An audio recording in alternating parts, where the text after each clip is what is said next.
제3부 수도자의 참 삶을 추구하다.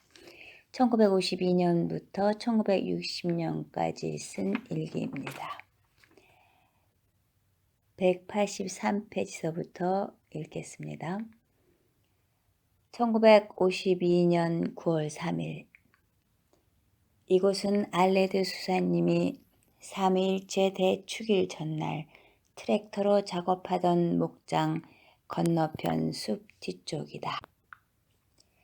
낡은 작업 도구를 보관하는 헛간에 홀로 있을 때 나는 내가 수도자라는 확신이 든다. 진정 나는 공동체 안에서 수도자로 살기를 바란다. 숲속 오두막의 고요함 속에서 나는 어느덧 기도 속으로 침잠한다. 나는 다른 어떤 치료보다 소박한 장서와 투철한 가난, 침묵이 필요하다. 육체적 활동이 없는 순수한 무위가 필요하다. 그런데 지금 이곳에서 내 정신은 더 분주하다. 오 하느님, 갈까마귀 3마리가 햇살 아래 은빛 날개를 퍼덕이며 날아갑니다. 새들은 그렇게 당신과 대화를 나눕니까? 오두막 나무 판자에 갈라진 틈으로 파고드는 따사로운 햇살은 당신의 속삭임입니까? 풀밭의 귀뚜라미는 울음소리로 당신에게 말을 건넵니까? 당신은 그들 안에 계시며 흠숭을 받으실 것입니다. 당신은 그들 안에 계시며 흠숭을 받으십니다. 저 푸른 언덕 너머 타락한 세상의 노예가 되어 가면서도 희망을 버리지 않는 우리를 위한 당신의 지향에 제 마음을 온전히 드립니다. 당신은 이 고요 속으로 저를 부르십니다. 제 앞에 침묵과 더 깊은 갈망에 감사드립니다. 1952년 9월 15일 숲속에 있을 때면 하느님 이외에는 아무것도 생각나지 않는다. 하느님을 생각하지 않아도 절로 하느님을 느끼게 된다. 마치 숲속을 비추는 햇살과 흘러가는 구름, 푸른 하늘과 가녀린 삼나무가 내 곁에 있는 것을 아는 것처럼 나는 하느님이 숲속에 계심을 안다. 처음 이곳에 왔을 때는 늘 잠이 부족했다. 그때는 겨울이라 낮잠 시간이 없었다. 그러나 사막 교부들에 대한 글을 읽으면서 나는 존재의 평안함을 느끼게 되었고 잠이 달아났다. 이렇게 글을 쓰는 나는 누구인가? 시간을 낭비하는 것은 아닌가? 이곳에 있는 동안은 카말도르해 이탈리아에 있는 은수자 수도회입니다. 카말도르해의 생각도 이 숲속에서는 존재에 대한 물음도 어떤 곳에 대한 갈망도 다 사라져 버린다. 숲속의 오후라는 명료하고 소박한 실존 안에 머물면 된다. 내가 오후라고 말하는 것은 하느님의 오후다. 이 속에서 그림자들은 점점 더 길어진다. 거룩한 시간이다. 상수리 나무 잎이 바람에 살랑거린다. 늦여름 오후의 하늘에 독수리 한 마리가 높이 날며 고요히 선회한다. 나는 독수리를 바라보며 이 고요가 고독으로 부르는 내 성소를 확인해 주는 것임을 깨닫는다. 숲속에 오래 머물수록 나는 고독과 더욱 친해진다. 어느 날 나는 완전한 고독 속으로 들어갈 것이다. 그렇게 되면 누구도 나를 볼 수 없게 되리라. 1952년 9월 26일. 이 글을 쓰는 것은 나를 위한 것이다. 부단한 글쓰기는 작가의 영적 성장에 지대한 역할을 한다. 이는 한 인간을 작가가 아닌 다른 존재로 성장하게 할지라도 마찬가지다. 바로 그러기에 변화가 필요하다. 지난 37년 동안 나는 수도자라기보다 글을 쓰는데 더 많은 시간을 할애했다. 비록 하느님의 은총으로 주어진 일이라 해도 결과는 허무한 것이었다. 그러나 그런 이유로 글 쓰는 일을 그만두고 오로지 은수자가 되기만을 고집할 수는 없다. 1952년 10월 22일. 피정동안 또 다른 신경쇠약 증세가 나타났다. 오래 반복된 물음에 대한 예민함에서 오는 신경쇠약이다. 이제는 어느 정도 익숙해졌다. 1936년 롱아일랜드에서 철도에 뛰어들려 했던 때부터 시작된 증세가 수품을 받은 이후 최근에 더 자주 나타난다. 왜 글을 쓰는 것이 옳은지 묻지 말고 그냥 글을 쓰는 게 좋을 것 같다.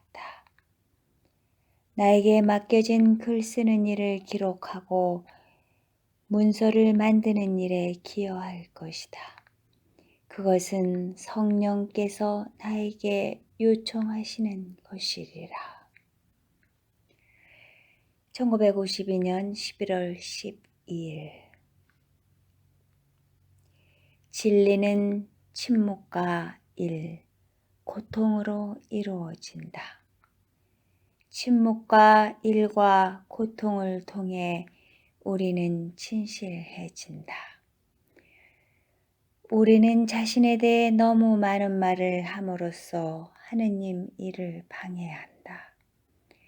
심지어 우리가 무엇을 해야 하는지 말씀드리기도 하고 우리가 어떻게 완전해지고 그분 목소리를 듣고 어떻게 응답하는지에 대해 그분께 충고하기도 한다.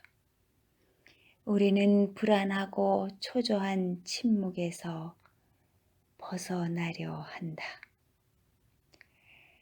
그분은 침묵 속에서 일을 가장 잘 하심에도 우리는 해답을 만들고 그것에 대해 확신을 받으려 하지만 결코 받을 수 없다. 침묵만이 그분의 진리에 대한 차입니다. 일은 우리의 보잘것 없음에 대한 표현이다. 고통은 오로지 하느님 뜻이 이루어지는 것을 추구하는 사랑에서 태어난다. 1952년 11월 29일. 연피정이 끝나간다. 필렌 신부님의 성심에 대한 강의가 감명 깊었다. 단순 명료한 용어로 표현한 신학은 깊이가 있다. 가장 단순한 믿음 안에 얼마나 심오한 빛의 신비가 스며 있는지 보여주었다. 때로는 진부해 보이는 사랑에 대한 진리도 지성으로 받아들여질 수 있음을 보여주었다. 사랑이야말로 가장 단순하면서도 깊이 있는 진리다. 피정 동안 비움과 무력감, 비천함에 대한 묵상을 하면서 나 자신을 위한 일이 많이 이루어졌다. 어떤 순간에도 허무하게 무너져 내릴 수 있음을 알게 되었다. 그럼에도 나는 이전보다 더 깊이 기도할 수 있었다. 그럼에도 나는 이전보다 더 깊이 기도할 수 있었다. 그렇다고 내가 특별한 품격의 기도를 하게 되었다는 것은 아니다. 단순한 암송 기도, 성모일도와 시편 암송을 통한 기도는 어떤 기도에서도 발견할 수 없는 깊이와 단순성을 지님을 알았다.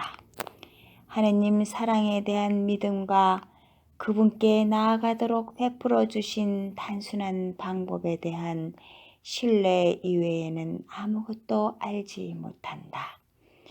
온전히 그분의 자비에 의탁함으로써 나는 어떤 일에도 만족하며 받아들일 준비가 되어 있다. 1952년 12월 29일 성 토마스 아 베케트 축일. 일주일 전 유기 서원자들에게 엘리엇의 대성당의 살인 가운데 성탄절 광론에 대한 부분을 읽어주었다. 합창곡의 후렴구 몇 개도 함께 읽었다. 오늘 성탄 이후의 일을 돌아보니 나는 영국 중에 성 토마스가 내린 결정과 같은 결심을 했다는 것을 알았다. 우리는 어떤 목적이나 성소 같은 무엇을 간절히 바라기에 일을 시작한다. 그대는 큰 결함을 가지고 있지만 그것을 추구한다. 하지만 결함을 지닌 채 옳은 것을 바라는 것은 큰 위험이 동반된다. 우리가 옳은 결정을 내리는 것은 쉽지 않다. 그런데 갑자기 전능하신 분의 오른손이 하시는 일에 대한 변화가 일어난다.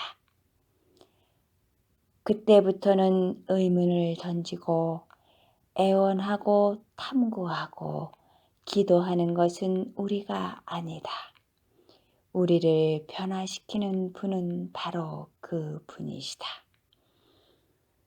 하느님의 권능이 갑자기 우리 위에 펼쳐지고 그 순간 우리의 소망은 온전히 바뀌었음을 느낀다.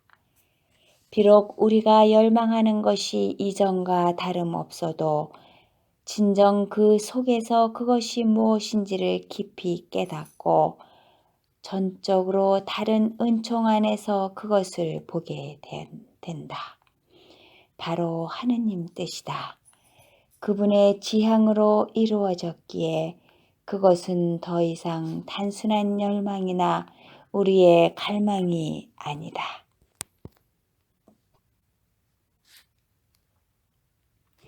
하느님 뜻을 우리 마음대로 조종할 수는 없다. 아무런 지향을 두지 않고 단순히 하느님이 우리와 함께 계심을 느끼는 것은 얼마나 소박하고 즐거운 일인가. 그럼에도 우리는 무엇 때문에 열망을 품고 헛수고를 하려는 것인가. 비록 그것이 우리 눈에 형편없을지라도 우리의 기쁨은 그분께 의지하여 그분이 바라시는 것을 추구하는 데 있다. 그분이 바라시는 순간 더 이상 그것은 우리의 지향이 아니다. 그것은 희생이 된다. 그분은 우리의 존재를 바칠 것을 요구하신다. 사제직도 고독을 추구하는 것은 마찬가지다. 이는 진지하면서도 매우 단순하다. 어제는 삼나무 숲에 난 부드러운 흙으로 다져진 마찻길을 보면서 하느님이 내게 주신 것이 무엇이든 그것은 내 영혼의 구원을 위한 것이라는 진리를 깨달았다. 고독도 마찬가지다. 그러기에 고독이 얼마나 절실한지도 깨달았다. 고독은 특별한 무엇, 곧 숭고해지기 위한 것이 아니다. 단순히 그렇게 되어야 하는 마치 기후와 토지처럼 자연스런 고독이다. 그런 고독이야말로 철저히 살아계신 하느님의 현존 안에 사는 것이다.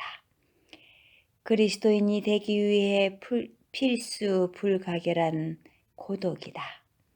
그것은 산에서 내려오는 것처럼 단순하고 인간으로 다시 태어나는 것이다. 내가 추구하는 진정한 완성, 바로 평범한 사람이 되기 위해 고독이 필요하다. 세상 삶은 비정상적이다. 물론 수도원의 삶이 평범하다고 할 수는 없다. 별난 삶이라고 할 수 있다. 별난 삶이라고 해서 성 베네딕토가 말한 결함이 있는 것을 뜻하는 것은 아니다. 어쩌면 필수 불가결한 것일지도 모른다. 하지만 완전한 고독 속에서 지식으로 타락하고 불균형을 잃은 사회의 표상을 따르지 않는 올바른 사람이 되는 삶이다. 하느님의 모상을 따라 지음받은 대로 살고자 하는 것이 나의 길이다. 이미 알고 있는 길을 걸어가는 삶이 아니다. 그리스도인은 세상이 알지 못하는 사람이기 때문이다. 1952년 2월 9일 성녀 스콜라스티카 축일. 저녁이다. 나는 지금 성녀 안나의 집에 있다. 저녁 식사 전까지 이곳에 머물 수 있는 허락을 받았다. 은수자도 아니면서 은수자가 될 것인가? 라는 내적 물음에 대해 더 이상 갈등하지 않게 되어 다행이다. 내게 고독은 매우 구체적이다. 길게 펼쳐진 언덕, 텅 빈 옥수수밭, 삼나무 위에 갈 까마귀, 언덕 주변을 따라 긴 가지를 뻗은 삼나무들이 보인다. 하늘은 넓게 펼쳐져 있고 주위는 평화로 가득 차 있다. 벽을 긁어대는 들쥐 소리를 제외하고는 나를 방해하는 것이 없다. 이토록 평화로울 수 있다니. 들쥐만이 침묵을 방해하려는지 날카로운 소리를 낸다. 이곳에선 책이 필요하지 않다. 언제나 이곳에 머물 수 있다면. 쌀쌀한 아침과 따뜻한 오후. 지난번에 왔을 때는 짙은 안개가 자욱했지만 안개 속에서도 햇살의 따뜻함을 느낄 수 있다. 세상의 고요와 더불어 성령께서 이곳에 홀로 머무신다. 성녀 안나의 집은 두 존재 사이의 방어벽 같은 곳이다. 나한테는 돌아가야 할 공동체가 있다. 사랑의 마음으로 그곳에 돌아갈 것이다. 하지만 돌아가는 것은 광야로 가는 것 같다. 이 광야를 하느님께 봉헌한다. 저기 침묵의 광야가 무한히 펼쳐져 있다. 나는 살아있는 동안 그곳에서 하느님 이외에 누구와도 말하지 않으리라. 수도원에 돌아올 때마다 나는 너무 낯선 곳이 되어버린 현실과 마주한다. 아침이 되어 다시 그곳으로 향할 때 그곳은 내가 스쳐간 사막의 한 정거장일 뿐이다. 윤화의 표징에 대한 서평들이 타자기 책상에 놓여 있다. 윤화의 표징 첫 출판에 수록된 것으로 아직 교정을 더 보아야 한다. 하지만 이것이 성녀 안내의 집의 고요와 무슨 상관인가? 1954년 2월 14일. 오늘 우리는 복자 콘라드를 기념한다. 그는 시토해 운수자 가운데 한 분이다. 수련자였을 때 나는 복자 콘라드, 성 갈가니, 성 피르미아노 같은 은수자를 좋아하지 않았다. 오히려 세스트리의 성 알베르트와 카라몰라의 복자 요한 이야기가 내 성향에 맞고 마음에 와 닿았다. 아마도 은수자들의 생활이 제대로 된 평가를 받지 못한 탓일 것이다. 그들은 자기 이야기에 방점을 찍지 못했다.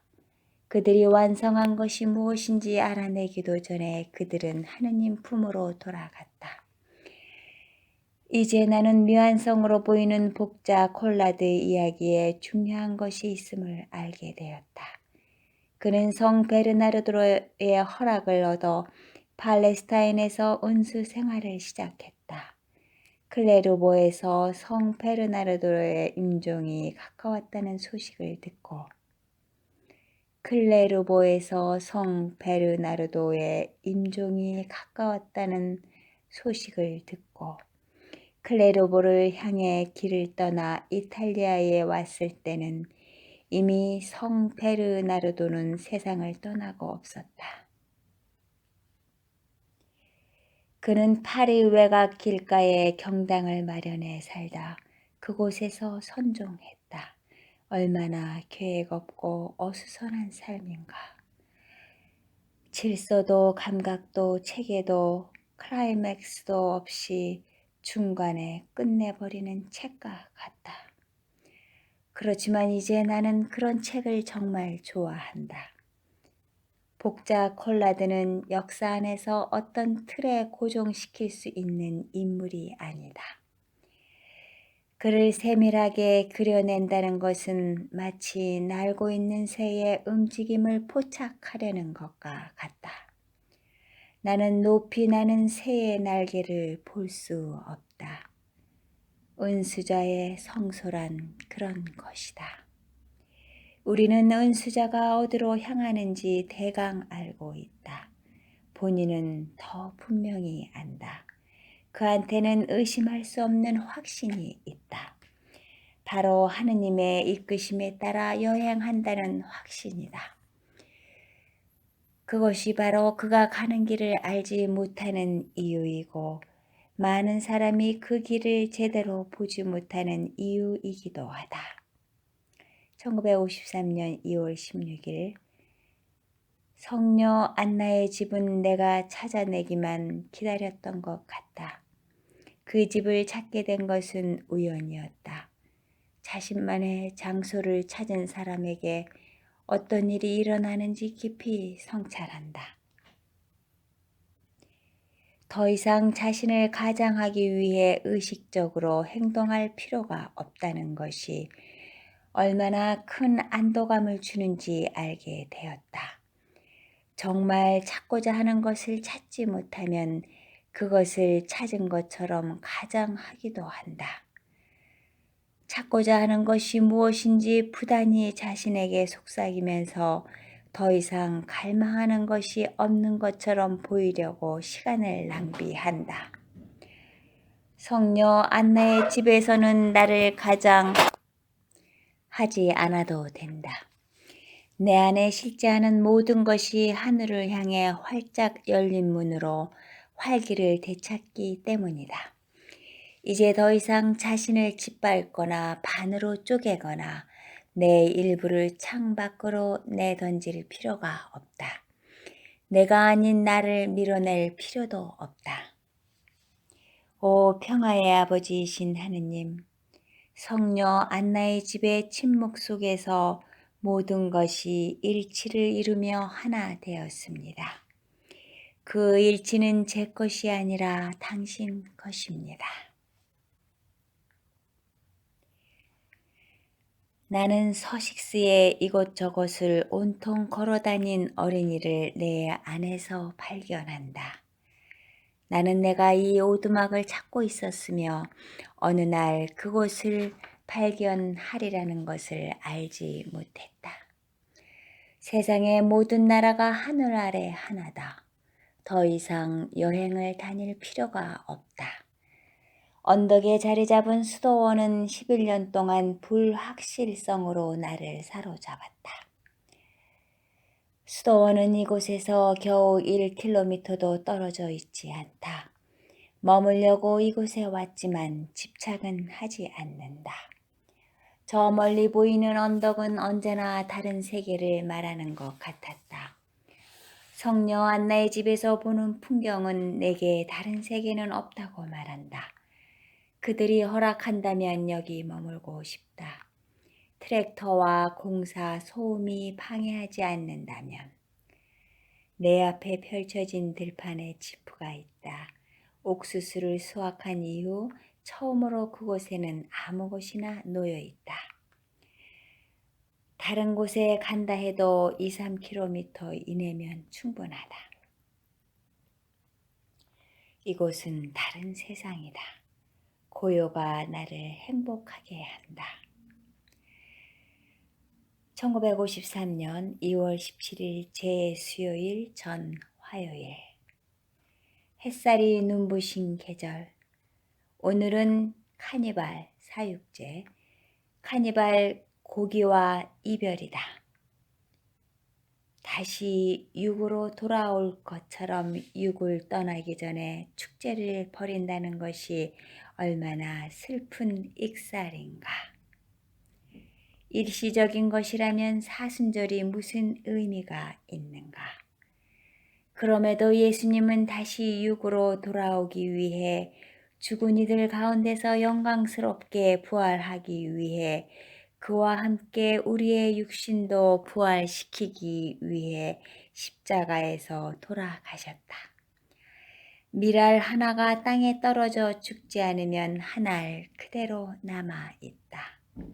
순환의 자비 안에서 육신을 치유하고 본래의 영으로 회복시키기 위해 우리는 육신을 버려야 한다.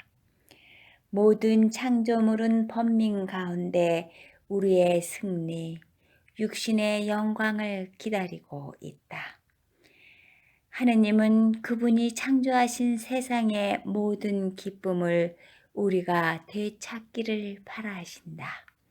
이는 진정한 기쁨이 아닌 것, 육으로 끝나버리는 것을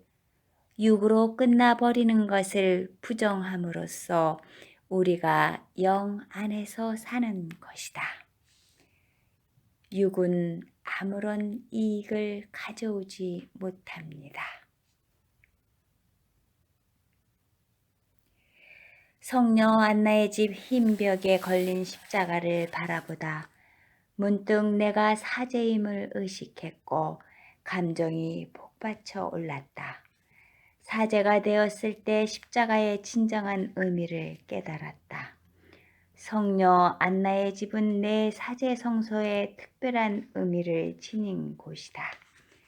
침묵, 숲, 햇살, 그림자, 예수님의 성화, 코브레의 성모님, 프라 안젤리코의 천국에 있는 작은 천사들.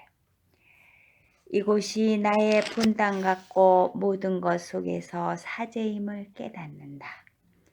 이런 생각이 유혹일지도 모른다. 이 침묵이 지닌 사도적인 결실이 무엇인지 기억할 필요는 없다.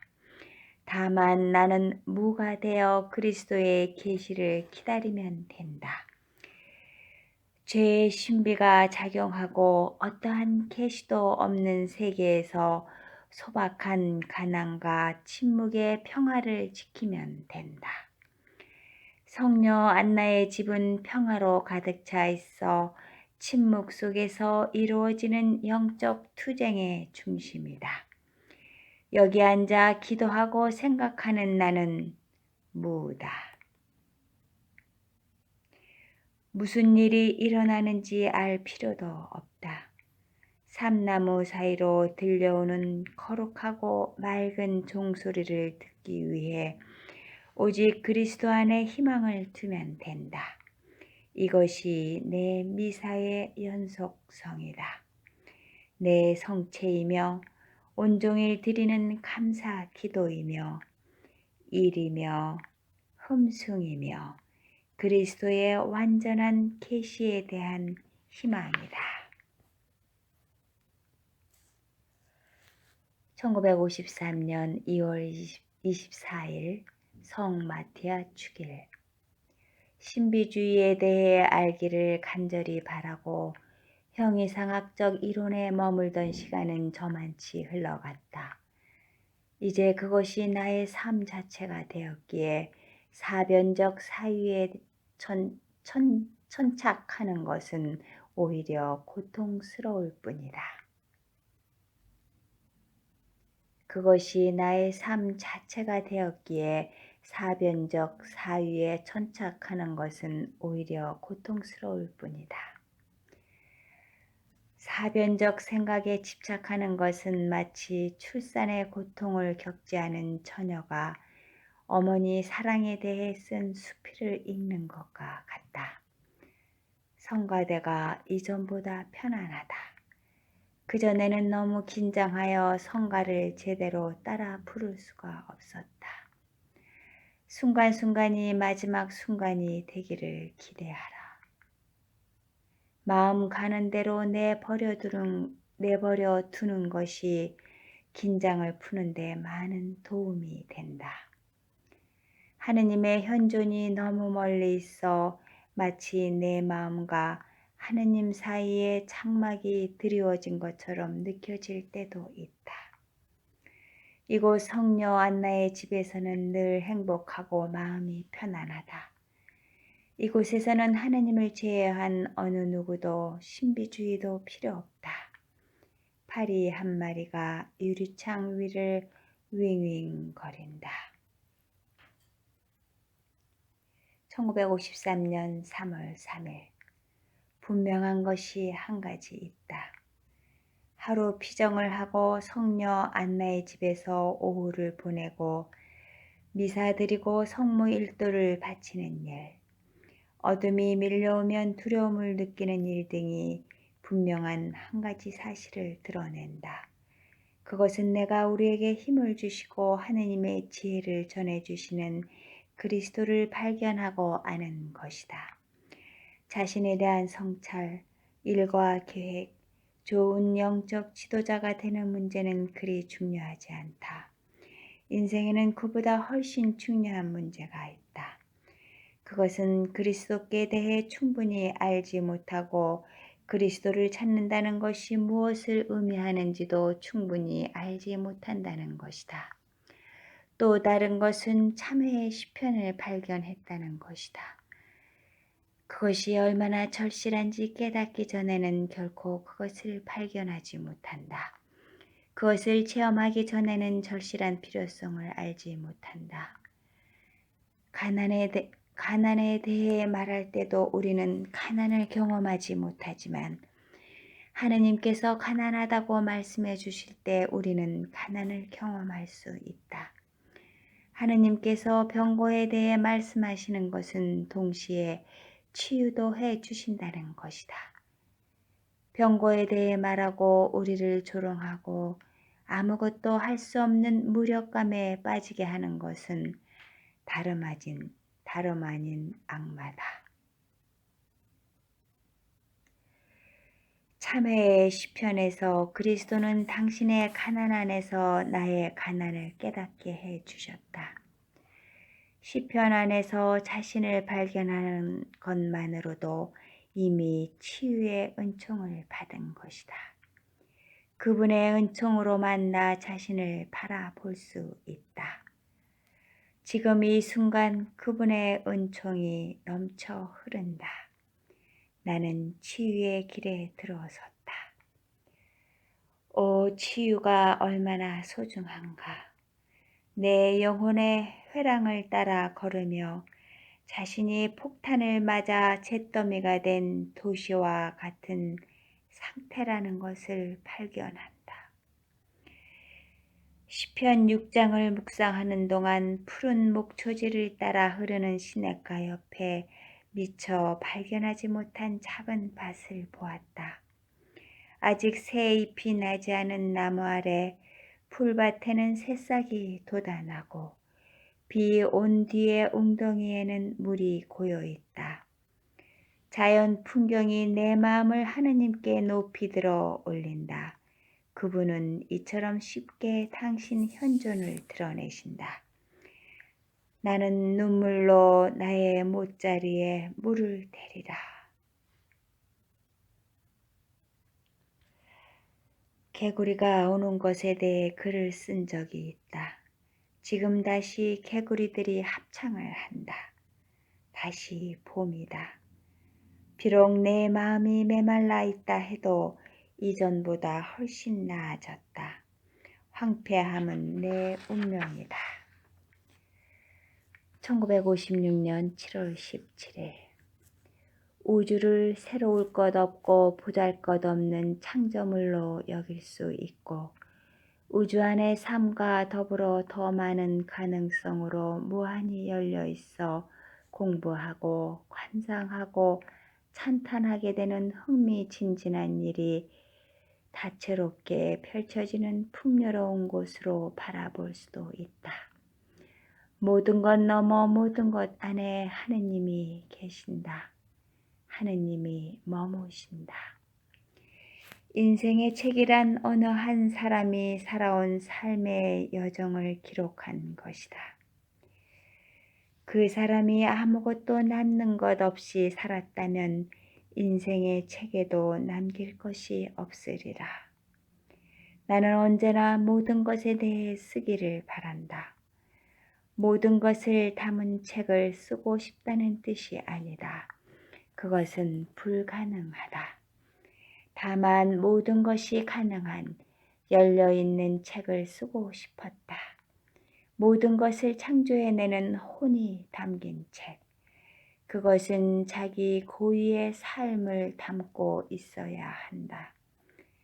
자기 고유의 삶을 담고 있어야 하리라.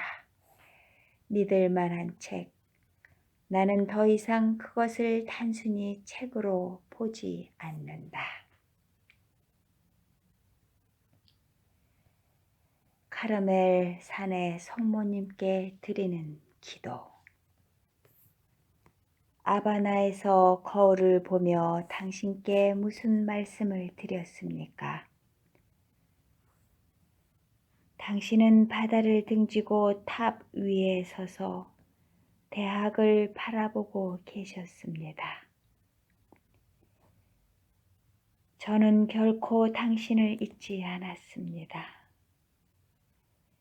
메모라레를 암송하며 길을 걷던 그때보다 지금 더 생생하게 당신을 느낍니다.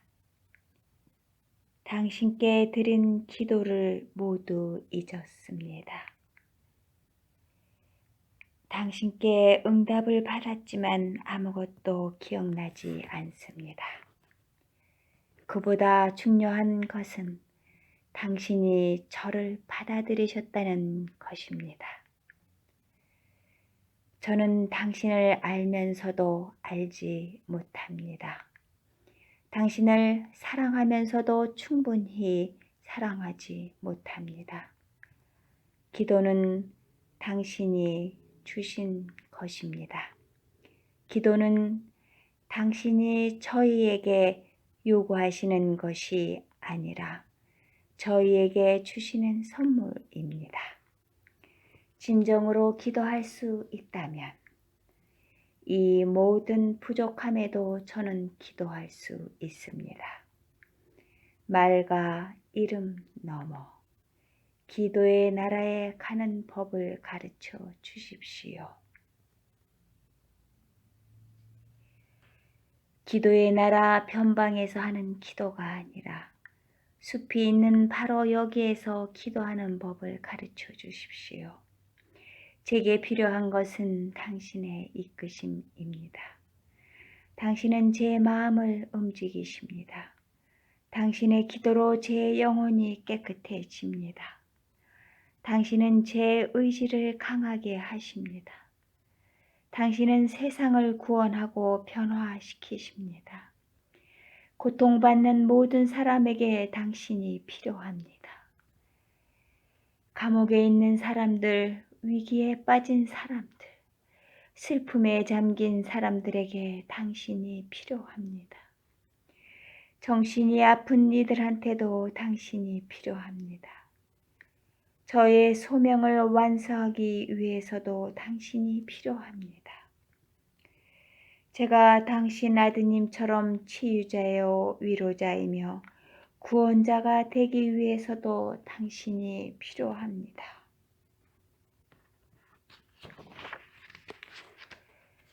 죽은 이의 이름을 부르기 위해서도 당신이 필요합니다. 죽은 이들이 고유한 강을 건너기 위해서도 당신이 필요합니다. 제가 죽을 때나 살아있을 때도 당신이 필요합니다. 제가 당신의 수도자요 아들이 되기 위해서도 당신이 필요합니다. 당신은 제게 필요한 분이십니다. 아멘. 1956년 8월 20일 우리는 그리스도의 몸이다. 그것이 우리의 영광이며 희망이다. 그리스도께서 우리를 사랑하시어 마치 당신 몸인 것처럼 우리를 당신과 한 몸이 되게 하신다.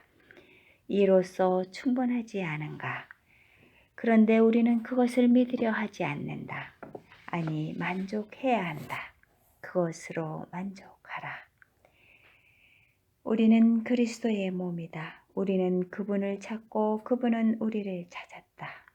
우리는 그분 안에 있고 그분은 우리 안에 계신다. 우리의 삶을 깊게 하는 것 이외에 더 추구할 것은 없다. 우리는 이미 가졌다. 만족하라.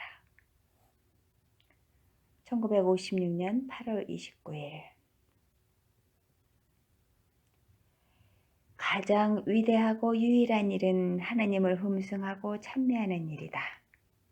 그분을 찾는 것이 그분을 흠숭하는 것이며 그분만이 하나님이시며 다른 신은 없다고 말하는 것이다. 그분의 진리를 위해 우리 자신을 온전히 내놓아야 한다.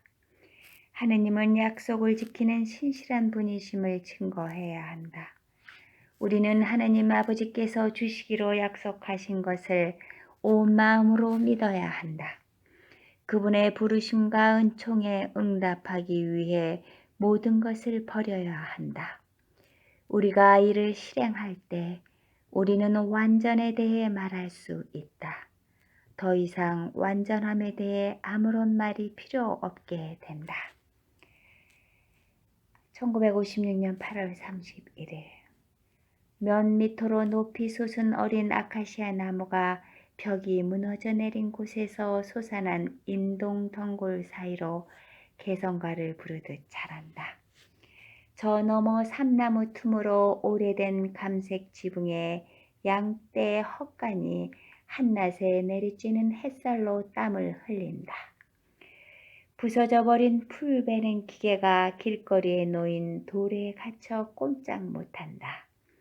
저쪽에서는 바람이 불어 단단하고 밝으며 어두운 참나무 잎사귀를 움직인다. 목재 헛간 아래 있는 트랙터는 기계 부품을 들어 올린다. 트랙터는 흙을 뒤엎으며 가장 늦은 청원자가 걸어가면서 트랙터를 비난하듯 바라본다. 나는 어린 아카시아 나무로 돌아간다. 바람에 천천히 살랑거리는 나무는 일본의 무용가와 같다. 나무가 바람결에 우아한 가지를 뒤흔들자 다른 쪽 잎사귀가 태양을 향해 웃음 짓는다. 1956년 9월 12일 신비를 존중하는 마음, 그 신비를 느끼는 감각, 거룩한 신비에 대한 존경심. 하느님께서 당신을 보여주실 때 비로소 그분에 대해 알게 되는 하느님의 말할 수 없는 거룩함에 이르는 경외심과 겸손. 이는 참된 종교 심성을 지닌 영혼의 본질적 덕목이다.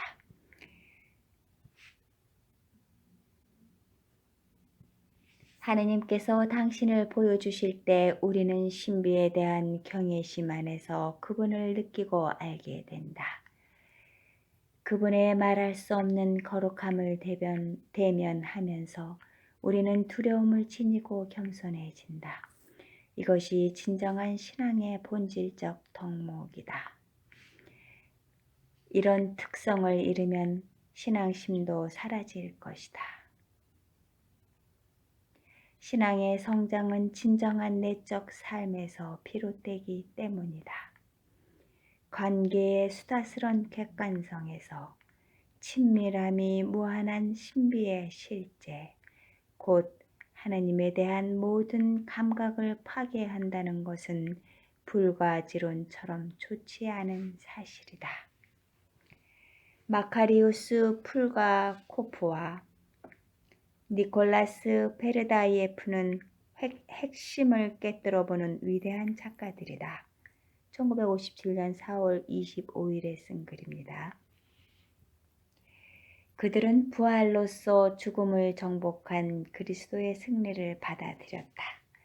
그들은 인간이 직면하기를 가장 두려워하는 수치에 대해 썼다. 우리의 모든 수치가 부활의 빛 안에서 소멸되는 승리의 신학을 보여주었다. 신학의 지나친 조심성은 따뜻한 인간미보다 냉철한 이성을 강조하며 경직성으로 메말라 있었다. 그래서 사람들은 이에 대해 우려를 나타냈다. 그런데 이 두 신학자는 실수를 받아들였고 교회에서 단죄받는 것을 두려워하지 않았다. 그들은 거침없이 하느님의 위대함과 존엄성에 대해 갈파하고 기록했다. 그들은 지혜 문학서의 도전을 기꺼이 받아들였다. 창조주 앞에서 지혜가 세상에서 움직인다는 잠언 이미지를 수용했다. 교회는 스스로 지혜는 하느님의 어머니와 교회 안에서 신비스럽게 계시되며 완성된다고 말한다. 가장 중요한 것은 창조된 인간의 소명은 궁극적으로 하느님의 지혜를 얻는 것임을 깨닫는 것이다. 인간은 우주 만물의 축소판이다. 인간은 하느님의 지혜와 사랑을 청하면서 우주와 역사의 과정을 결합시키도록 부르심을 받았다. 인간은 그리스도의 이름과 능력으로 이 소임을 완수해야 한다. 인간의 소명은 말씀이신 하느님의 영광 안에서 성령의 힘으로 하느님께 우주를 봉헌하는 것이다. 성령께서는 우리 삶 한가운데 강림하신다. 언제나 우리 안에서 활동하시는 성령께서는 영감을 받은 우리 손과 입을 통해 물질주의 세상 한복판에 다가오시어 하느님의 육화된 말씀의 신비체인 교회의 활동으로 영적 세계를 창조하신다. 1957년 4월 28일 내 영성 생활의 동양과 서양의 사상, 그리스 교부와 라틴 교부들의 사상을 통합할 수 있다면 내 안에 분열된 교회의 재결합을 이루어내고 이러한 내면의 통합을 넓혀 교회의 일치를 드러내게 될 것이다. 어떤 한쪽의 일방적 강요로는 진정한 동양과 서양의 공존, 화합과 일치를 이룰 수 없다. 양자를 모두 수용하여 그리스도 안에서 일치할 때 승화될 수 있다.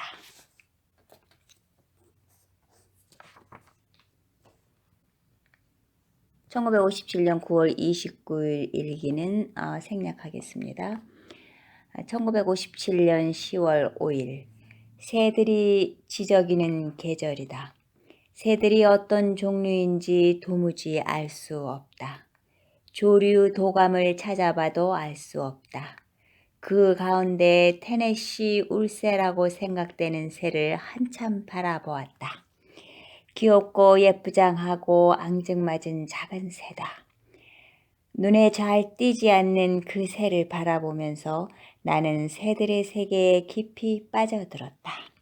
새들은 인간과 세상에 도통 관심이 없어 보인다. 나는 테네시 울새를 유심히 바라보면서 새들이 하느님과 매우 가까이 있다는 느낌과 함께 경외심이 들었다. 새들을 바라보고 묵상에 잠기면서 마치 신비 서적을 읽을 때의 느낌을 받았다. 오히려 그때보다 더 나을지 모르겠다. 이름 모를 빨간 꽃이 예쁘게 피는 것을 보았다. 어쩌면 꽃이 아니라 열매인지도 모르겠다. 어제 아사시의 프란치스코 축일의 숲속에서 새 한 마리를 보았다. 그 새는 어떤 좋은 강론보다 더 많은 것을 들려주었다. 마크는 이렇게 말했다. 새들은 자기 이름을 모른다. 새들을 바라보며 생각했다. 새들이 어떤 이름으로 불리든 무슨 상관인가? 그런데 나는 내가 어떤 이름으로 불리든 전혀 상관이 없을까? 왜 나는 새로운 세계에서 아담처럼 되지 않고 내가 붙인 이름으로 그들을 부르려 하는가? 아마도 나는 이름이 중요하다고 생각되는 세상에 살고 있기 때문이리라. 이름을 붙일 필요 없이 새들의 아름다움이나 그 실제를 묘사하는 것도 필요 없이 그냥 바라보며 머무는 것만이 하느님의 선물을 아는 것이리라. 가로 열고 하느님의 이름이 바로 이름 없음이지 않은가. 그것은 그냥 철자 X나 Y와 같은 것이다. 야훼가 더 좋은 이름이다. 야훼는 이름 없는 자라는 뜻이다. 가로 닫음. 1957년 11월 2일 현대 물리학에 대해 알아야 한다. 수도자라고 해서 뉴턴과 아리스토텔레스 시대와 그 세계관에만 머물러서는 안 된다. 우리가 살고 있는 우주가 성 토마스 아퀴나스와 단테가 사유하던 것과 매우 다르다는 것은 시사하는 바가 크다. 성 토마스 아퀴나스나 단테, 카톨릭 신학이 더 이상 무의미하다는 것이 아니다. 당연히 그들과 카톨릭 신학은 올바르게 이해해야 하고 연구가 계속 이루어져야 한다. 현대 과학의 성과로 우주의 초자연적 현상이 밝혀진 지금 여전히 지구를 중심으로 우주의 질서가 펼쳐진다는 사고는 부질없다. 현대 물리학은 수도원에도 지대한 영향을 미친다. 비록 현대 물리학이 수도자의 영성을 단순하게 하고 균형 잡히게 하는 것과 아무 상관이 없다 해도 무시할 수 없는 현실이다. 이미 규정된 단순하고 안정적인 틀 속으로 도피할 수는 없다. 수도자로 살지만 나 스스로 이 문제에 대해 정확히 인식해야 한다. 1957년 11월 15일 성전봉헌 축일. 성전봉헌 축일은 내게 고통이자 기쁨의 축일이다. 성과 예루살렘을 향하여 보다 더 아름답고 행복하게 하는 것은 없으리라. 어두워진 저녁, 벽에 걸린 거룩한 촛불을 바라보며 이 성가를 부르면 깊은 감동에 젖는다. 그 벽은 그리스도에 의해 만져지고 축성된 그리스도의 성사인 예루살렘의 벽이 아닌가. 그들은 거룩한 성벽 안에 영원히 살게 되리라. 나 또한 영원한 거처로 마련된 곳에서 영원히 살게 되리라. 기쁘고 행복하다. 하느님께 무한한 감사를 드린다. 이는 영원한 구원을 뜻한다. 그럼에도 내 안에 대답하기 힘든 물음이 떠오른다. 도대체 나는 여기서 뭘 하는가? 그동안 수없이 던진 그 물음이 이렇게 답했다. 나는 이곳에 속해 있다. 그러나 이는 답이 아니다. 궁극적 답이 아니다. 성소는 신비다. 언어로 표현하려 하면 더 모호해진다. 이는 모순이다. 모순으로 남을 수밖에 없다. 나의 유일한 희망은 모순 위에 모순을 쌓아놓고 그 모순의 한가운데로 나를 밀어넣는 것이다. 이곳에서 사는 일을 합당한 것으로 받아들이고 이곳에서 일어나는 일을 공식적으로 합리화하는 일은 더 이상 불가능하다. 성소에 대한 공식 문구도 내가 만든 합리화로 대치해도 아무런 도움이 되지 않는다. 이것이 바로 내 문제다. 성소에 대해 그럴듯한 설명을 하는 문구를 찾고 그런 문구가 있다고 기대하는 것이다. 만족할 만한 문구를 찾고 싶다면 그 문구에 맞는 사항을 다루어야 한다. 하지만 하느님을 찾는 성소는 그런 것이 아니다. 현상을 뛰어넘는 것이다. 인간의 영역 밖의 일이다. 나의 이런 심리적 측면은 경제적 영향으로 형성된 것으로 지적 성향을 띈다. 나의 이런 심리적 측면은 경제적 영향으로 형성된 것으로 지적 성향을 띈다. 이는 문제를 서술하는 바로 그 문장에 이미 답을 함축하고 있다는 의미가 아니다. 오히려 단순한 도전이다. 과연 내가 이 같은 결정론에서 벗어나 자유롭게 문제를 제기하는 용기를 행동으로 보여줄 수 있는지에 대한 도전이다. 이 도전이 이곳의 투쟁에 새로운 빛을 던진다. 투쟁은 이미 사회적으로 규정된 인식에 맞서 싸우는 것이다. 인간은 자신이 속한 사회계층에서 물려받은 태도, 관습, 관점, 가치관에서 자유로울 수 없으며 또한 그것은 종교 형식의 표면 아래 깊숙이 감추어져 벗어나기가 더욱 힘들다. 나는 그것이 더 명확하고 분명하게 표현되어야 한다고 생각하지만 어떤 형태로 나타나든 종교 형식과 다툴 의도는 없다. 내가 투쟁하고자 하는 것은 심리학적으로 양자 사이에 내재된 태도다. 말하고 싶은 것은 종교 형식이 아닌 인간 내면의 깃들인 심리다. 그 문화를 사랑하고 필요로 하면서도 은밀하게 경멸하던 미국으로 도피한 나 자신에 대해 죄의식과 분노가 있다. 미국은 대중문화와 낙관주의 나라다. 그 낙관주의의 실상은 아무런 근거도 없는 단순한 외면일 뿐이다. 내가 이런 말을 하자 아버지는 비웃었는데 아버지의 비웃음은 비겁함에서 나온 것이라고 생각했다. 동시에 나는 유럽 부르주아의 태폐적이고 공허한 가치에 대해서는 훨씬 경멸했다. 그렇다면 나는 어디에 서 있어야 하는가? 내 두 발로 설 용기가 있는가? 아니, 설 수 있는 두 발이 있기나 한가? 과연 두 발로 선다는 것은 무슨 뜻인가? 이런 생각은 시간이 지나면서 서서히 끌어올라야 한다. 이는 내 삶의 일부다. 이에 대해 하느님께 감사드린다. 도피에는 아무런 해결책이 없다. 그것을 묵인하는 것도 해결책은 아니다. 이것이 나의 화두다. 손뼉도 마주쳐야 소리가 난다. 그러기에 선은 지혜를 담고 있다고 생각한다. 선은 절대적 정직성을 담고 있다.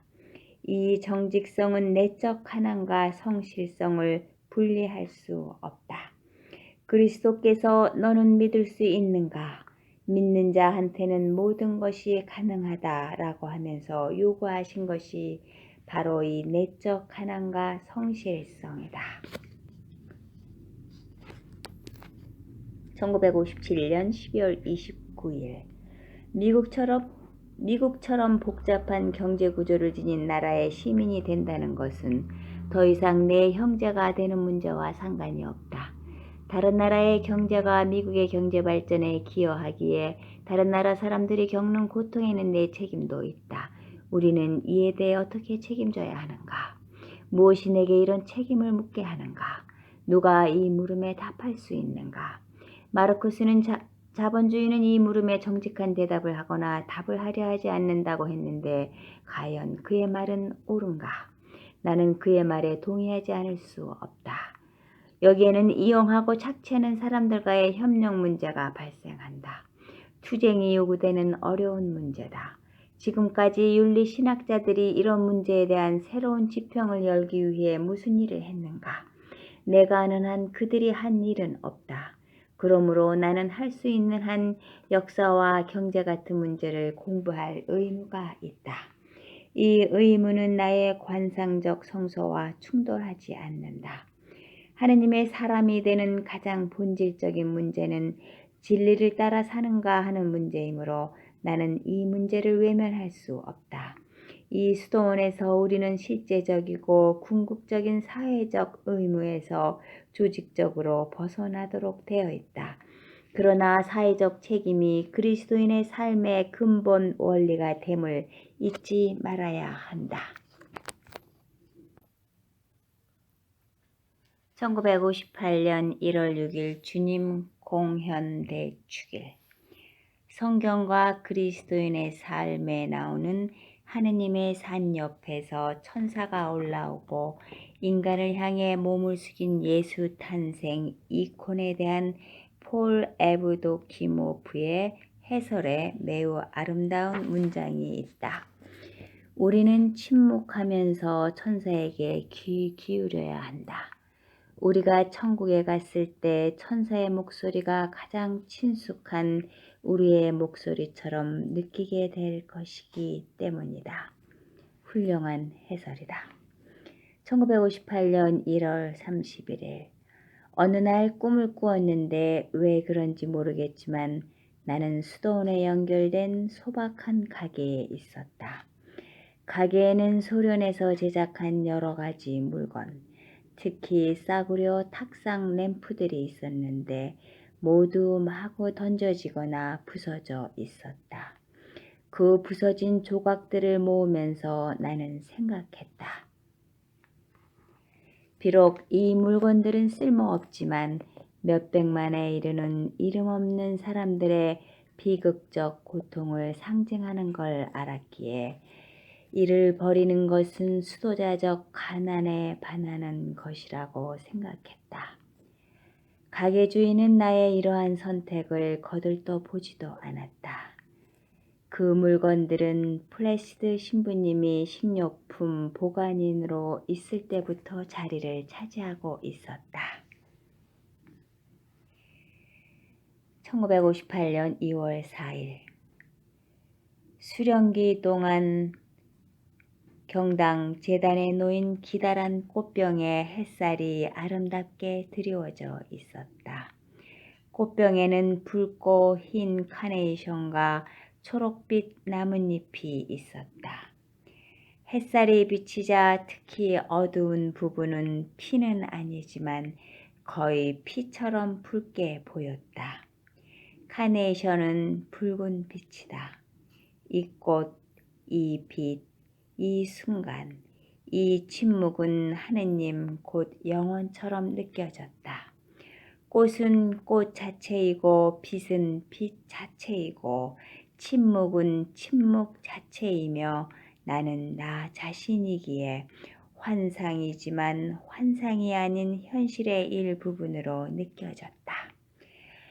환상은 현실의 그림자이며 현실은 이러한 빛과 색과 침묵에 내재된 은총이기 때문이다. 이러한 꽃들을 재단에서 떨어져 있게 하는 단순함은 내 생각에 재단에 있는 것을 기뻐하지만 반드시 그곳에 있을 필요는 없다는 단순함보다 덜 단순하다. 1958년 2월 15일 토요일. 오늘 오후 갑자기 내가 미국인이 된다는 것이 어떤 의미인지 알았다. 그것은 내 삶에서 별 연관성이 없던 것들이 서로 긴밀하게 연결되어 일치를 이룬다는 뜻이다. 내 운명은 진정한 미국인이 되는 것이다. 단순히 미 합중국의 일원으로서 미국인이고 싶지는 않다. 우리는 진짜 미국의 주변인에 지나지 않는다. 이처럼 아무것도 아닌 부분적 실제에는 만족할 수 없다. 이는 마치 칠판에 분필로 몇 마디 적어 놓은 것과 같아 쉽게 지워버릴 것이다. 나는 북미에 속해 있어 미국인으로 간주되는 것이 얼마나 쓸데없는 것인지 알지 못했다. 안전성이나 영속성의 요소는 남미에 있는지도 모른다. 더 깊은 뿌리는 인디언들에게 있을 것이다. 스페인이나 포르투갈인이나 흑인한테 있을지도 모른다. 영국인의 뿌리는 깊지 못하며 그 나무는 쓰러질지도 모른다. 안데스의 미국인이 되는 것은 내 안에 켄터키나 뉴욕을 포함시킨다는 뜻이지만 뉴욕은 진정한 미국이 아니며 미국이 될 수도 없다. 미국은 뉴욕보다 더 크고 깊고 복잡하며 여전히 발견되지 않은 대륙이다. 왈도 프랭크가 쓸데없이 무분별하게 말했지만 그가 쓴 미국의 위대한 소명의 기본 관점에는 동의한다. 미국은 고유한 소명이 있지만 누구도 그 소명을 찾는 데 도움을 줄 수 없다. 러시아도 마찬가지다. 그러나 러시아는 대소동이 필요하지 않아도 동요가 일어나도록 움직이는 대소동의 요소를 지닐 수 있다. 이는 힘차게 작용한다. 미국의 소명은 부르심을 받은 사람의 소명이며 미국은 사람들에게 선택된 곳이다. 모든 것이 사람에게 달려 있다. 사이먼 볼리버 같은 사람은 그것을 보았고 어느 정도 이해했다. 내 소명이 유럽이나 이탈리아, 카말돌리로 돌아가는 것이라면 끔찍하고 치명적일 것이다. 내 성소는 미국에 있다. 이 세상이 아직 찾지 못한 어쩌면 100년 후에나 그 모습을 드러내게 될 하느님의 어떤 것을 발견하는 데 있다. 그리스도의 한 부분의 현존으로 이 지구의 반을 차지하는 사람들의 삶과 뿌리와 믿음과 운명과 방향을 내 성소 안에서 발견하고 이해하는 것이다. 문제와 위험에 대해 염려하는 사람은 누구일까? 극단적인 모든 것에 다가가 포용하며 어떤 혼동이나 절충주의, 수박 겉핥기식 지식, 거짓 신비주의나 분열됨 없이 극단적인 것들을 자신 안에 지니는 것. 한 부분으로는 그 어떤 것도 충분할 수 없다. 스페인 식민주의 가톨릭 19세기 공화국, 급진적 농지개혁운동, 멕시코 인디언의 이익을 도모하는 정책은 저마다 충분하지 못하다. 그러나 그 모든 것은 모든 것을 이룬다. 온전한 지구를 위해 하나 되는 것, 지구가 지구의 운명을 깨닫도록 돕는 것. 1958년 2월 28일. 어제는 매우 혼란스러웠다. 사소한 문제가 있었고 그 때문인지 꿈을 꾸었다. 더글라스톤의 현관에서 나는 젊은 유다인 처녀가 산통을 겪는 것을 목격했다. 처녀는 내게 매달리며 가지 못하게 했고 나는 어찌해야 할지 몰랐다. 그녀는 평범했지만 진지했다. 나는 그녀가 성녀 안나와 같은 민족일 거라고 생각했다. 이름을 묻자 자기는 잠언이라고 했다. 나는 그녀에게 아름답고 중요한 뜻을 지닌 이름이라고 말했지만 그녀는 그 이름을 좋아하는 것 같지 않았다. 사람들이 그녀의 이름을 두고 놀렸는지도 모른다. 잠에서 깨어나 꿈을 합리화하려고 애썼다. 나는 지혜를 사랑하고 지혜를 아내로 삼으려 하지 않았는가. 굳이 꿈을 설명할 필요는 없다. 기분 나쁘지 않은 꿈이었다. 1958년 3월 4일 사랑하는 잠언에게 며칠간 그대에게 편지를 써야지라고 생각하면서 그대를 잊지 않았다고 말하고 싶었습니다. 너무 많은 시간이 흘렀지만 나는 여전히 그대에게 무슨 말을 해야 할지 모르겠습니다. 더욱이 그대와 나는 시대적으로 너무 멀리 떨어져 있고 많은 차이가 있습니다. 그러나 그것이 큰 문제가 아님은 그대가 더 잘 알고 있습니다. 그 차이가 중요하지 않다는 것을 그대에게 배웠습니다. 완전히 잃어버렸다고 여기던 것을 내 안에서 다시 찾고 사랑하게 되었습니다. 더 이상 존재하지 않는다고 생각하던 누군가를 다시 찾고 사랑하게 되어 그대에게 얼마나 고마운지 모릅니다. 사랑하는 그대여, 어떤 이들은 그대가 존재하지 않는다고 말하고 싶어 합니다. 하지만 그대 안에는 살 만큼이나 놀랍고 소중한 현실이 있습니다.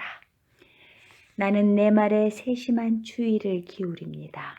말로는 그대에 대한 내 사랑을 온전히 설명할 수 없기 때문입니다.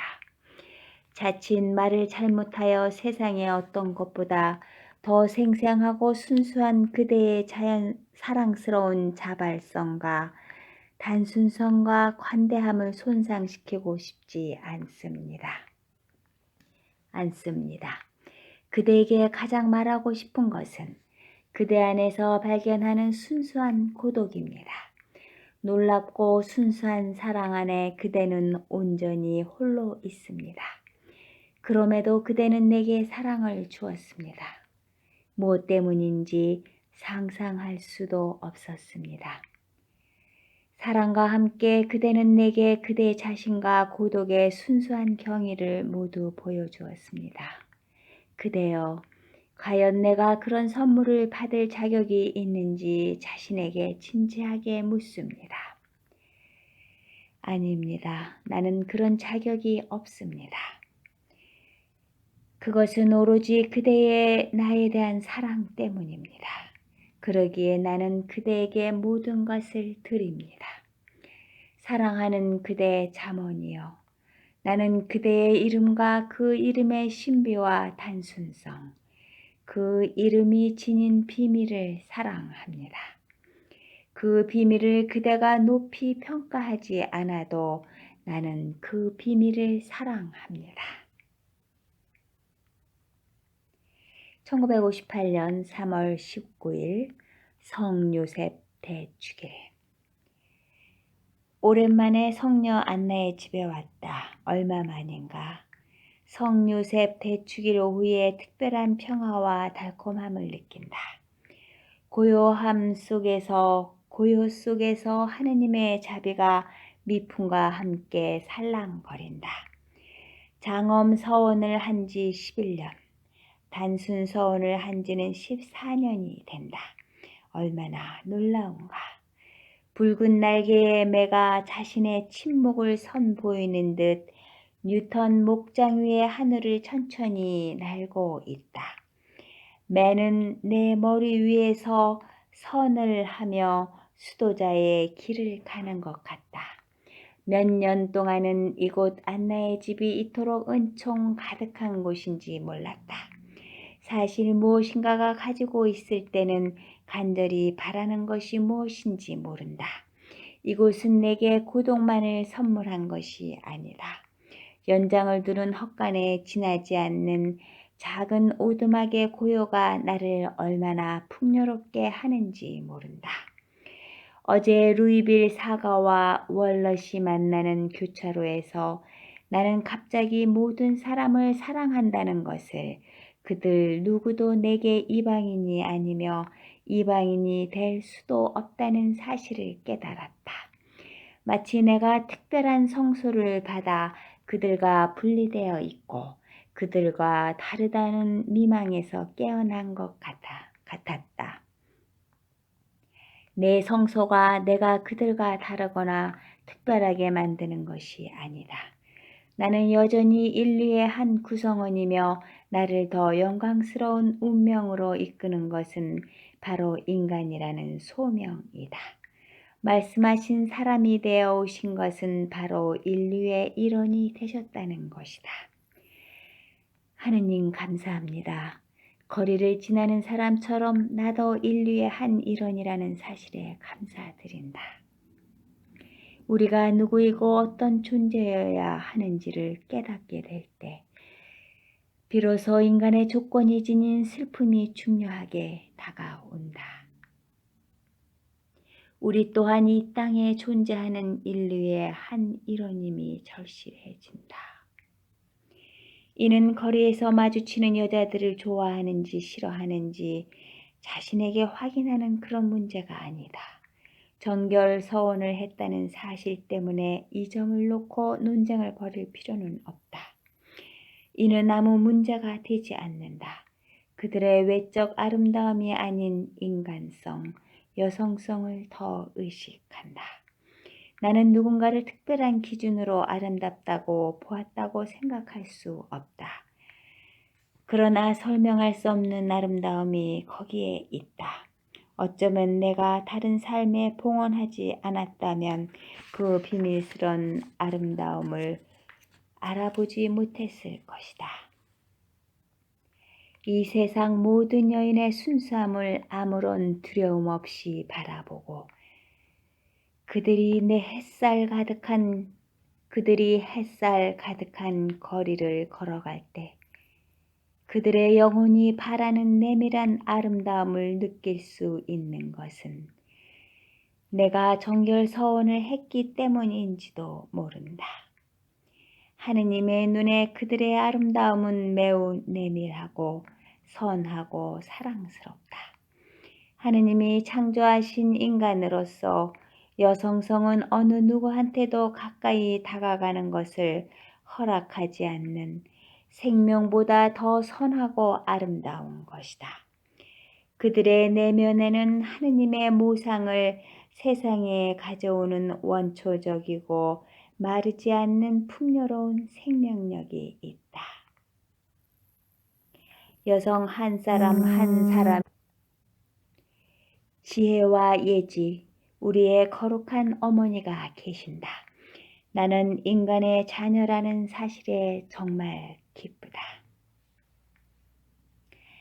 사랑하는 자머니여, 나는 한 가지 약속을 지켰고 그대를 다시 만날 때까지 그대에 대해 말하는 것을 자제했습니다. 그대를 다시 만났을 때 나는 이 만남이 매우 다르다는 것, 장소도 양식도 다르고 예상하지 못한 상황의 만남이라는 것을 알았습니다. 어제 우리의 만남을 잊지 않을 것입니다. 그대가 부드러운 손으로 나를 어루만졌기에 나는 다른 사람이 되었습니다. 그대와 함께 있음이 내게 휴식이며 진리입니다. 하느님께서 내게 보내주신 그대여, 그대와 함께 있을 때 이 모든 것을 깨닫습니다. 이런 놀라운 책을 몇십 센트로 구하다니. 인간 가족 The Family of Man을 50센트에 구입했다. 책 속에 매우 놀라운 사진들이 있다. 찬사도 설명도 필요 없다. 책이 온통 그리스도의 사진으로 보인다고 말하면 비웃겠지만 사실이다. 거기에 나와 똑같은 유의 그리스도가 계신다. 유는 비슷함을 뜻하며 사랑과 자녀를 뜻하기도 한다. 인류라고 할 때의 유는 서로를 연결하는 뜻이다. 우리는 죄인이지만 인류로서 우리 내면 깊은 곳에서 서로를 묶고 끌어안는다. 유, 카인드에서 친절, 카인드니스가 나온다. 우리 마음에 있는 친절은 바로 그리스도한테서 나온 친절이다. 그리스도와 우리는 같다. 인류여, 나는 그대 안에서 죄를 찾지 않는다. 비록 우리 모두가 죄인이지만 나는 오늘 그대 안에서 죄를 보지 않는다. 죄를 중요하게 여기고 죄의 존재를 허락하기에 실제적인 무엇이 있다. 죄가 삼켜지고 파괴되고 사라져 버렸기 때문이다. 우리가 같은 유라는 위대한 비밀만이 존재한다. 중요한 것은 누군가 마음속에 죄를 지어 다른 사람과 분리되는 것이 아니라 그리스도 안에서 다시 회복되는 사랑이다. 이 사랑은 우리의 사랑이 아니라 하느님의 사랑이다. 하느님의 권능이며 기쁨이다. 하느님께서는 당신을 인간으로 드러내신다. 우리 안에 하느님과 인간이 하나 되는 지혜를 찾는 희망을 본다. 우리의 인간성이 하느님 안에서 변화되었기 때문이다. 1958년 4월 20일 피정결심. 첫째, 주사위는 내가 알지 못하는 미래를 향해 던져졌다. 북미와 남미를 포함한 온 미국의 미래이기도 하다. 둘째, 내가 할 일은 아무 말 없이 지켜보면서 정치적 신비주의와 잘못된 신비주의를 피하고 오직 배우려는 자세로 눈을 뜨고 무슨 일이 일어나는지를 바라보는 것이다. 셋째, 미래가 진행되는 방향을 향해 나아가도록 도움을 주는 방법을 배워라. 다양한 방식으로 생명력을 상실하기를 바라는 사람들이나 모든 것을 자기가 바라는 방향으로 이끄는 사람들과 합류하지 말고 소신껏 자신의 길을 선택한다. 넷째, 그러나 내가 과연 마르크스의 책에서 벗어나 새로운 도약을 할 수 있을까? 과연 내가 아무 말 없이 눈을 뜬 채 모든 일을 바라볼 수 있을까? 1958년 5월 2일 성 아타나시오 축일. 수도원이 아니라면 적어도 성가대에서 오랫동안 생각하는 법을 잊어버렸다. 지난 며칠 동안 이것이 매우 위험하다는 사실을 깨달았다. 이는 우리가 쉽게 빠져드는 습관적인 수동성을 말한다. 주위의 모든 여건이 정직하고 그들이 믿는 교리가 순수해도 단순히 수동적으로 받아들이고 자신의 생각을 개진하지 않고 반복되는 전통에만 의존할 수는 없다. 인간은 우리가 생각하는 것만큼 정직하지 않고 교리도 우리가 바라는 만큼 순수하지 않다. 그럼에도 모든 사람 가운데서 가장 작은 존재인 나는 내 자리에서 기꺼이 수동적일 수 있는 여유가 있다. 작은 존재인 나는 내 자리에서 기꺼이 수동적일 수 있는 여유가 있다. 우리는 끊임없이 자신에게 물어야 한다. 이것을 하는 것은 무슨 뜻인가? 내가 하고자 하는 것을 말하는가? 하고자 하는 것의 의미를 알고 있는가? 말하고자 하는 것의 결론에 대해 생각하는가? 특히 마지막 물음에 선뜻 대답하지 못하고 망설이게 된다. 나는 글을 쓰면서 생각하기에 논리적 결론이 명확해질 때까지는 실제로 내가 무엇을 생각하는지 모를 때가 많다. 그런 다음에야 동의할 것인지 하지 않을 것인지를 결정할 수 있다. 1958년 5월 5일 내적 삶에서 일어나는 새롭고 불가피한 투쟁에 대한 생각. 드디어 내가 유충에서 벗어나고 있음을 깨닫는다. 돌아보면 지난 날은 이상하리만큼 활기차지 못하고 부정적이었다. 그러나 수동적인 것은 어쩔 수 없는 일이었다.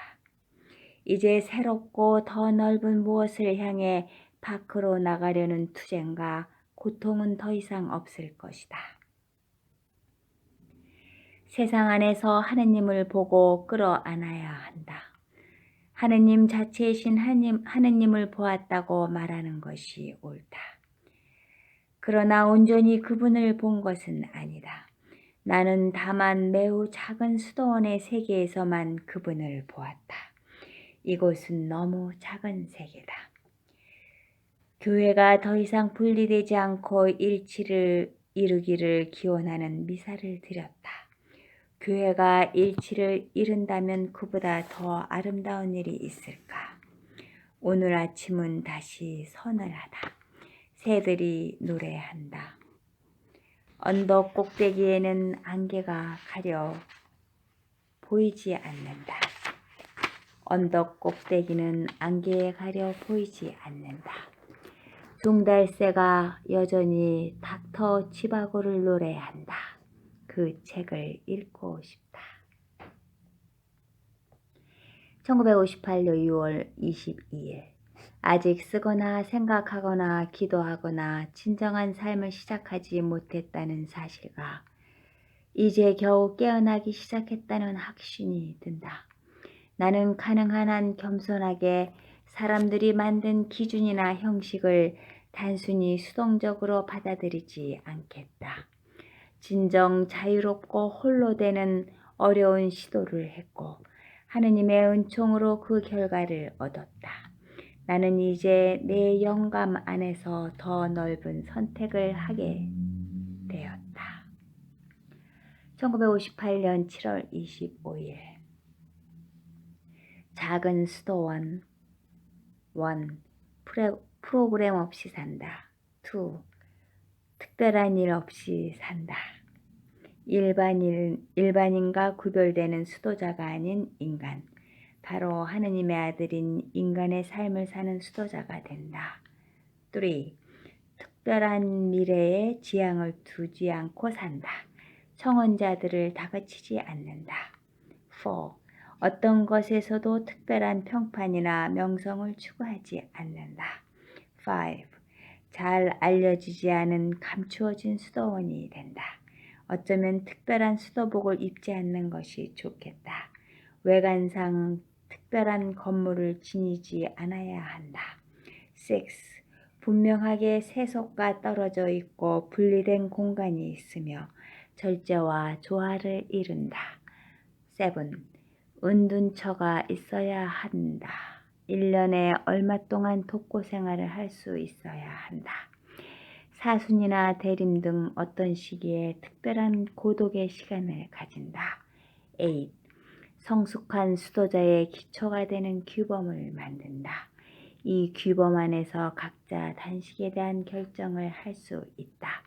9. 우리 시대의 예술, 음악, 문학, 정치 등에 관심을 가진다. 10. 육체 노동을 한다. 어느 정도의 교육도 필요하다. 그러나 삶이 일이나 계획으로 복잡해지지 않도록 주의한다. 한 가지 다행스러운 일은 내가 이제 이런 수도원에서 살고자 하는 정신으로 살기 시작했다는 것이다. 1958년 8월 3일 로마노 콰르디니의 섭리에 대한 해설에는 매우 훌륭한 견해가 있다. 예를 들면 하느님 뜻이란 언제나 받아들여야 하는 운명이 아니라 삶의 새로운 법이나 이미 형성된 양식으로는 알 수 없는 어떤 것을 창출해내는 창조적 행동이라고 한다. 우리가 하느님의 창조사업에 협력한다는 것은 먼저 하느님 나라를 추구하는 것으로 단순히 법에 순응하는 것이 아니다. 하느님 뜻도 우리 안에서 새롭게 이해되도록 창조적 행동에 우리의 뜻을 열어두어야 한다. 이것이 내가 추구하는 큰 목표다. 모든 것을 언제나 하느님 뜻에 따라 이루어지도록 열어두는 것이다. 나를 위해서나 나 자신의 힘으로 새로운 삶과 세상을 만들어가길 바라지 않는다. 하느님이 내 안에서 나를 통해 이루어 나가시길 바란다. 이것이 중심이며 기초다. 이것만 유념한다면 어느 누구도 마르크스주의자는 되지 않을 것이다. 새로운 삶을 영위하고 새로운 세계가 오도록 노력해야 한다. 그러나 내 계획이나 선동으로 이루어져서는 안 된다. 1958년 8월 14일 성모 승천 대축일 저녁. 힘든 일에 소홀했음을 고백한다. 어제는 큰 낫을 들고 땀 흘리며 잡초를 베었는데 참 즐거웠다. 수련원과 오래된 물방앗간 사이에 있는 우거진 풀을 베었다. 그러나 한편으론 공부에 대한 의무와 가능하면 더 많은 시간을 연구에 쏟아야 한다는 생각이 들었다. 이런 생각이 들렸기를 바라지만 어느 쪽에 더 많은 시간을 할애해야 할지 식별해야 한다. 나는 글 쓰는 사람이다. 비록 의도적으로 많은 글을 쓰지 않으려 하지만 우리가 살고 있는 세상에 대해 더 많이 알아야 한다. 하나님 나라를 건설하기 위해 투쟁해야 하는 세상이기 때문이다. 내가 공산주의를 이해하지 못했다면 내 신앙과 성수에 대해 잘 모르고 지나가는 것이 있을 것이다. 나 자신과 사람들을 위해 공부해야 한다. 이것이 지금 현실적인 내 고독의 일부다. 1958년 8월 25일 성루이 축일. 현재에 충실하려 한다. 이는 내 영성 생활이 현저하게 성장한 모습이다. 나머지도 분명하지 않지만 그렇게 되어야 한다. 점점 나이가 들어간다. 현재만이 실제다. 나머지는 실제가 아니다. 사고나 해설, 형식은 실제가 아니다. 내가 현실이고 나머지는 비현실이다. 돼지들이 꿀꿀거리고 나비들이 춤을 춘다. 조금 전 목재 헛간 주변의 나비가 날개짓을 하며 하늘로 날아올랐다. 누더기로 반쯤 덮여있는 둥근 톱이 헛간 밖에 놓여있다. 나무는 햇빛을 받아 더욱 푸르게 빛난다. 적막한 숲 위의 구름 조각들이 말로 표현할 수 없을 만큼 아름답고 고요하며 우아하다. 빛과 고요와 영광의 축제다. 여기 집단에 앉아있는 것이 바로 축제다. 1958년 9월 27일 화창한 가을 오후. 오늘은 무엇을 하려 하는가? 청명한 하늘에는 부드럽고 하얀 조각 구름이 떠 있는데 나는 내 영혼과 펜을 들고 일을 하려고 한다. 책에 파묻혀 메모를 하면서 하루를 보내지 않으련다. 정신없이 분주하게 정글을 헤매고 다녀야 내가 무언가를 한다고 느끼지만 이 정글에서 자신을 잃어버리지 말고 빠져나와야 한다. 충동에 이끌리지 않고 자유롭게 글을 쓰고 싶다. 글쓰기는 사유이고 삶이며 기도다. 글쓰기는 사유이고 삶이며 기도다. 충분히 만끽하도록 내게 주신 시간이다. 무엇인가를 창조해내도록 주신 것이 아니라 영혼 안에 머물도록 주신 시간이다. 오후의 시간이 영혼 안에서 자신을 위한 시간이 되어야 하기에 책이나 나의 것이 아닌 생각이나 필요하지 않은 것을 창조해내려는 충동에 자신을 빼앗기지 않아야 한다. 그것이 하느님의 일과 그분이 주시는 선물을 받아들여 하느님께 영광을 드리는 것이다. 그분을 위한 일은 바로 나 자신이 제대로 사는 것이다. 삶의 거룩함을 중심 주제로 다루는 보리스 파스테르나크에 대한 연구를 어떻게 할 것인가? 1958년 10월 2일 수호천사 축일.